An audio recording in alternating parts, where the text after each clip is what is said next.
Ya, bismillahirrahmanirrahim. Assalamualaikum warahmatullahi wabarakatuh. Sebelumnya perkenalkan, nama saya Muhammad Fahri dari PGSD PNS kelas 5B.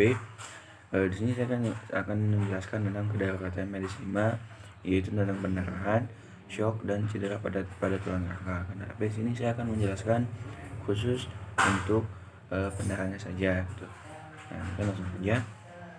Nah, definisi pendarahan itu, pengertian pendarahan itu adalah suatu terjadi akibat rusaknya dinding pembuluh darah yang dapat disebabkan oleh benturan, baik itu benturan benda tajam maupun benda tumpul.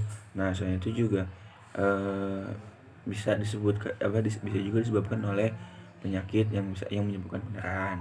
Nah, jenis pendarahan di sini pendarahan itu ada terdapat dua jenis pendarahan. Yang pertama itu ada pendarahan luar dan pendarahan dalam. Untuk pendarahan luar itu adalah pendarahan yang tampak yang terlihat lukanya gitu.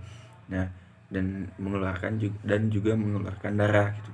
Sedangkan untuk pendarahan dalam itu tuh pendarahan yang terjadi ketika lukanya itu tidak keluar tapi masih terlihat seperti memar-memar. Kalau dalam bahasa Sunda disebut dengan getiungan gitu. Nah, pendarahan dalam juga biasanya disebabkan oleh benturan benda-benda tumpul.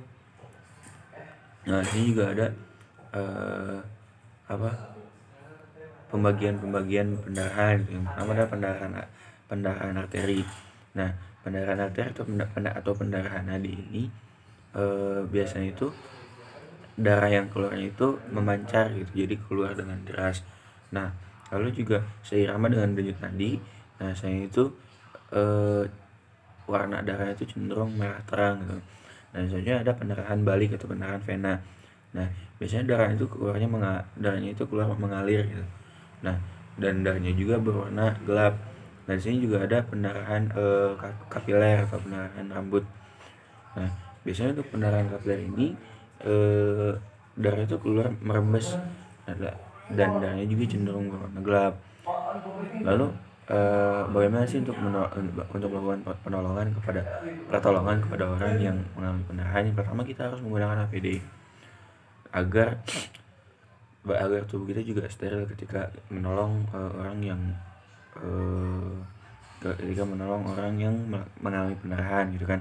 Karena ketika bicara tentang darah itu akan sensitif. Kita tidak tahu apakah kita akan menularkan penyakit kita kepada darah orang lain atau bahkan orang lain yang memberikan penyakit kepada kita, seperti itu.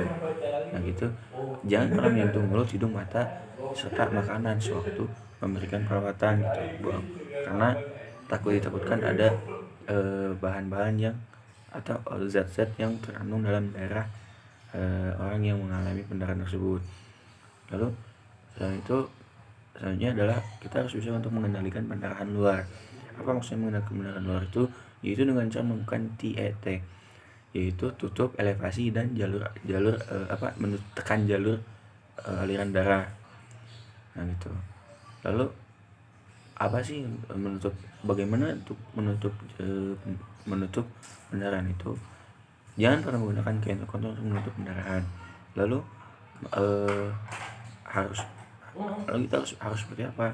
Biasanya alangkah baiknya ketika orang mengalami pendarahan, kita berikan dulu dia antiseptik untuk memastikan kuman-kuman yang ada pada lukanya. Setelah itu barulah kita bebat dengan kain kasa atau dengan kain yang steril. Nah, ini ada elevasi. Elevasi itu adalah suatu tindakan yang dimana memindahkan luka kepada kepada tempat yang memindahkan suatu luka untuk lebih atas dari jantung gitu. Nah, itu yang disebut elevasi. Nah, selanjutnya yang itu adalah menekan jalur aliran darah gitu. Nah, mungkin cukup sekian yang dapat saya sampaikan. Kurang lebihnya mohon maaf.